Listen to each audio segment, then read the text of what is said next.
This model of the Mercedes-Benz FH23 StreamSpace is in the colours of K-Line.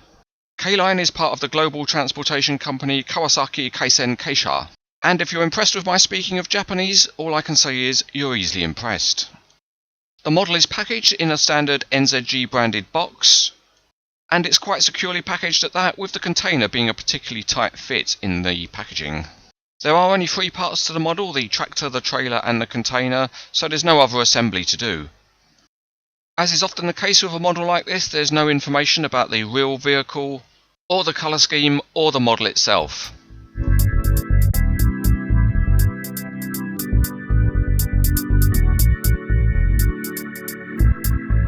Looking underneath, the tractor is interesting because it's all metal and it's detailed, and only the steering is modelled in a functional way as a compromise. The wheels are quite detailed, and although the tyre tread pattern is the same on all wheels, the front tyres are fatter. The StreamSpace cab is particularly aerodynamic, and that's been modelled well here, and there are decent aerials and horns on the roof. The front of the cab looks very realistic with good mirrors, grills, lights and a number plate. Behind the cab there's a coiled air line, and the tanks have got colour-coded caps. Details at the rear are good too, because although the mud flaps are metal, the lights have plastic lenses.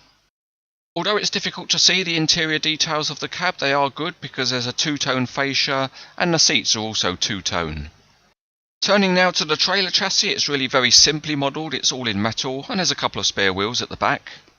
One nice touch is that there are little pins that stick up and they lock into the container. The container is metal, so it's heavy and it's got a good ribbed structure. The container looks great at the back because all of the locking bolts have been detailed in the casting, and the graphics are very detailed too. In fact, it's so realistic it looks just like the truck that brings the weekly delivery of excuses from the CranesEtcTV rigging crew.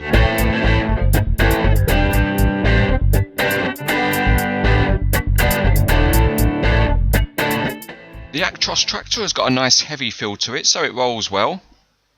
And if we pick it up and look underneath, there's no working suspension modelled. But the steering does work, and you can set it to a reasonable angle before the tyres start fouling, so it can adopt a good display pose. The axles on the trailer all work fine and it rolls well. The landing legs on the trailer are not adjustable, but they've been set just at the right height that they can support the trailer and also be okay when it's fixed to the tractor. The container doesn't have any functionality other than it's removable from the trailer, and it would have been nice if the doors were openable. Reassembling the trailer is very easy because the kingpin on the trailer just slots into the 5th wheel on the tractor. And the container can be dropped into the small pins on the trailer to hold it in place. And when it's assembled, there's a good range of movement between the tractor and the trailer, and the combination rolls along smoothly. The CranesEtcTV rigging crew decided to unload the container and they fixed chains to the top of it. But please will somebody save me from these idiots, because they're trying to do it with just 2 chains. In summary, this is a nicely implemented Actros truck model from NZG. It's all metal and it's very solidly made, and although it doesn't have too many working features, it certainly looks smart. If you like trucks, it's recommended.